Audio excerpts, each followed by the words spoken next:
The beauty of film is that it's creative adventure. I have tremendous respect for directors. It's a very, very hard job to do. As a director, I want to make a place that's comfortable for the actor. It was the slickest, smoothest... The movies of the 40s and 50s. I honestly don't believe that you can teach people to act. Convince the studio that I could be the guy. What I want to see is something I've never seen before.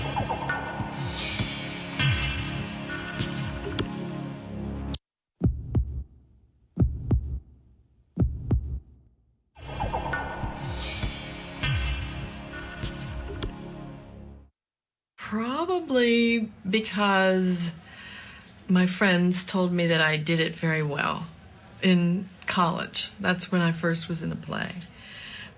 And I knew I liked it, but I really never thought I could make a living at it.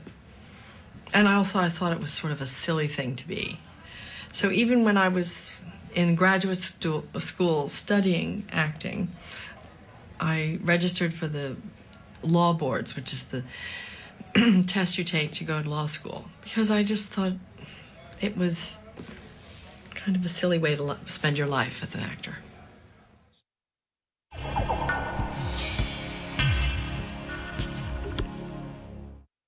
I slept through the law board's test, and I realized that I was sort of, I'd been in a play the night before, and I loved it. And I just thought, well, why not do what you love, even if you can't make a living? And at the time I began, when I graduated from acting school, there were 16 theaters that were shut down on Broadway. It was the beginning, it was in the 70s, it was in the last recession. And it was not a very good time to be beginning and have student loans and everything to pay off. But everything kind of fell into place, and I don't know why, but I think it's just good fortune.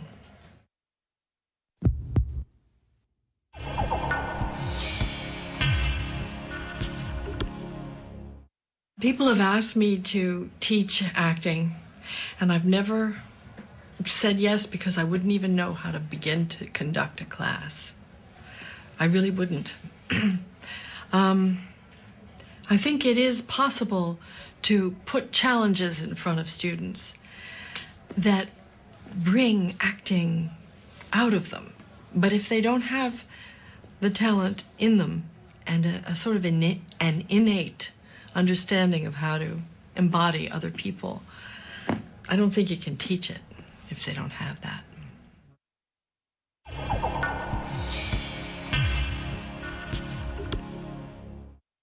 There has to be some recognition when you first read the material that occurs at a level that's not from the neck up, a sort of a concord within your soul, something, a deep recognition of something you understand about this character that feels like you on some level, even if it's perfectly horrible. It's just, you recognize yourself somewhere. And then that carries you in the great action of acting, which is belief. You're just trying to convince people you are who you say you are. When I watch my children play, the little ones, it never occurs to them that they're not actually who they think they are. When my son would be this, I don't know what it was. He had a big iron vest and Skeletor in, I don't know what this was, like a very scary kind of robot character. He didn't think he wasn't Skeletor. When he came at me and went, ah, he thought he was really scary. He didn't doubt himself. So my relationship to acting is like it always was, even when I was a kid. I think I am who I say I am.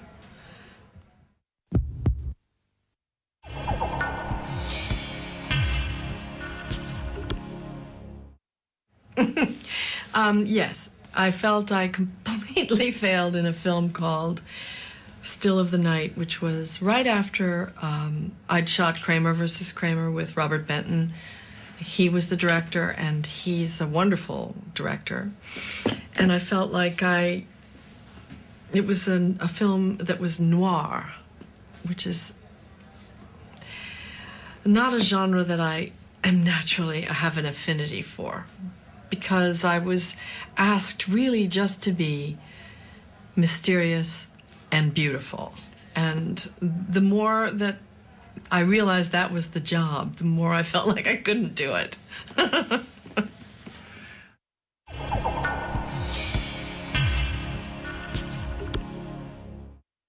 I think a lot of that had to do with the fact that I was represented by a legendary agent, Sam Cohn, who also represented Woody Allen, Robert Benton. William Styron was a friend of his. Pakula was one of his clients. Mike Nichols was his client. The extraordinary string of interesting material that came my way was because Sam mentored me and put me in those films with those, put me together with those directors and writers.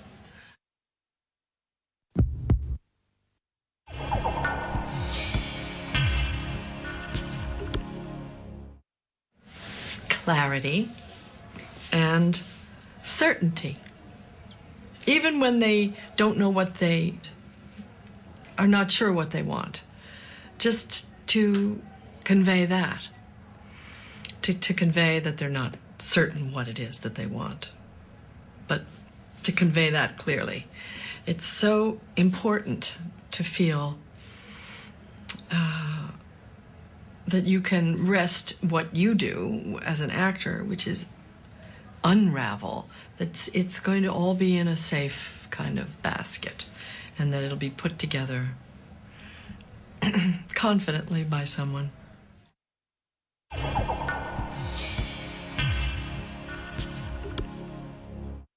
Really good actors are always a joy to work with. I mean, the great ones are just there to listen to you and to surprise you.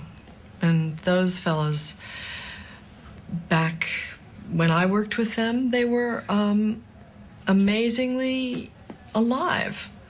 And that's all you want. It's just, because it doesn't matter how much you get ready off the set, how prepared you are. It just all happens in the moment, right there, in front of the camera, or it doesn't. And they always bring it.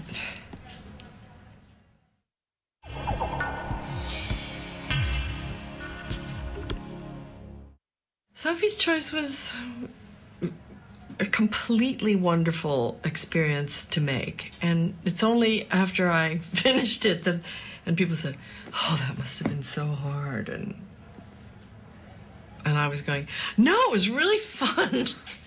That I realized I was sort of shattering some, you know, the impact of that the film had on people.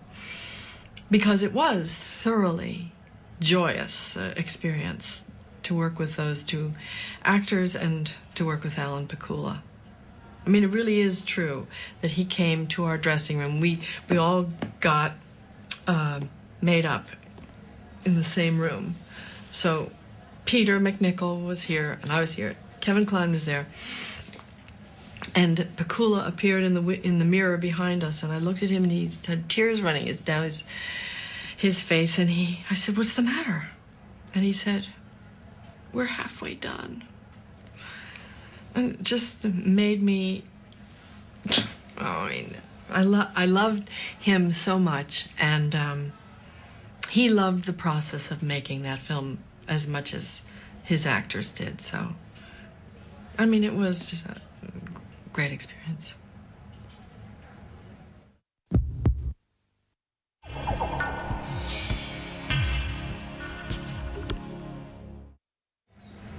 Well, the end product is the most important thing, what the film is like, how it turns out, whether it's,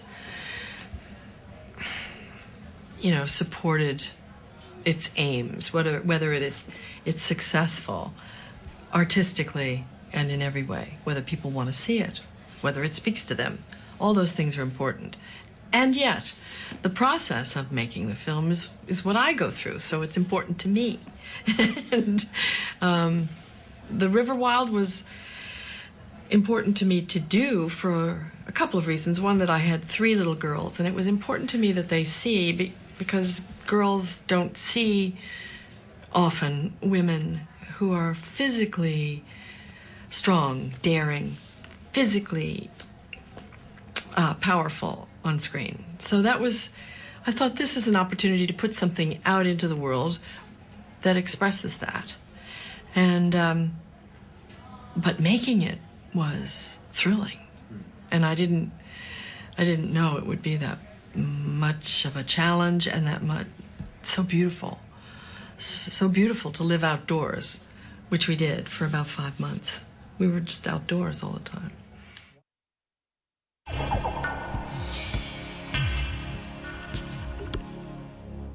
Because the script was really good.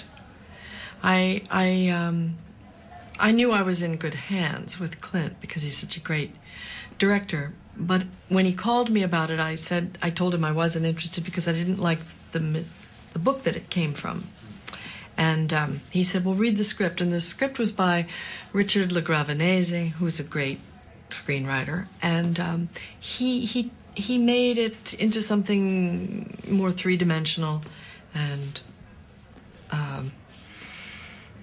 authentic. It felt like a dilemma a real woman would have, which the book was more of a romance.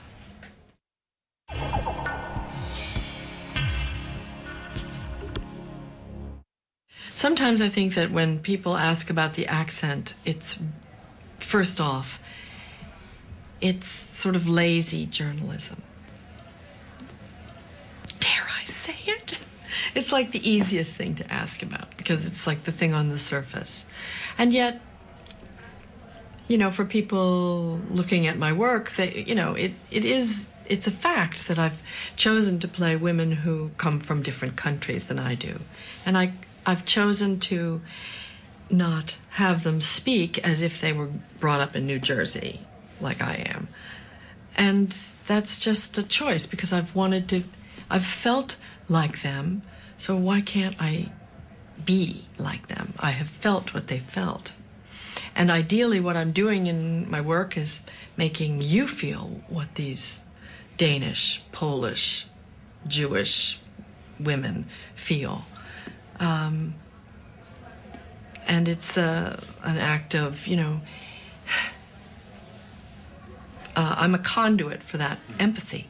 So you, as a man, you understand what this woman's going through. To me, the overlay of what an accent is just, it's a color in a painting. And what happens is when you pick out just the green, it's just the green. That's all it is in a great big piece of work.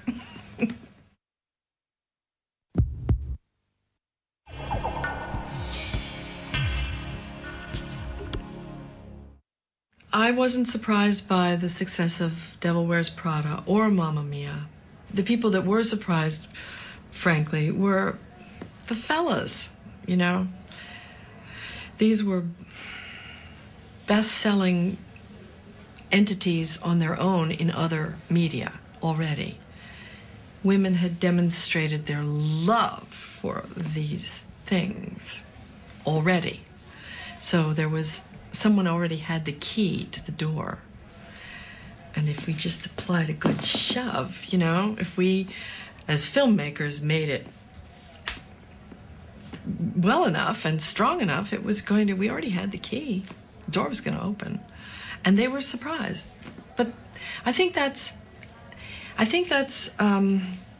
people being surprised by what is called women's stuff, It just doesn't interest men sometimes. And so they can't imagine that it would be successful.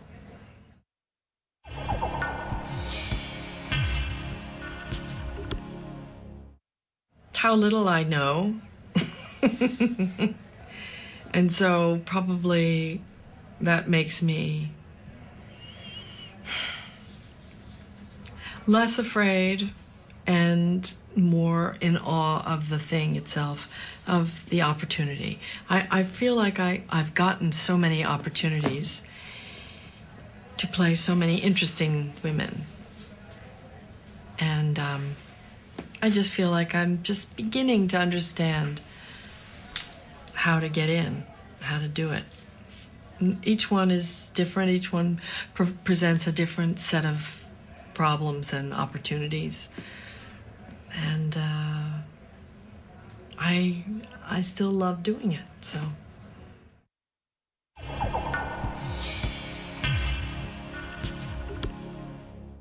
When people ask me if there's anything that I haven't done that I would like to do, I don't even know how to begin to answer it, because there's a million things I haven't done. There's a million different women's stories, millions and millions and millions, and who knows what's out there. Yeah, sure.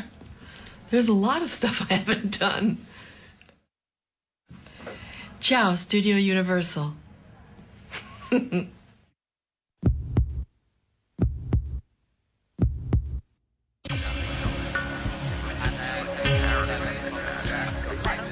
That's what I wanted to see. Like, the best came along.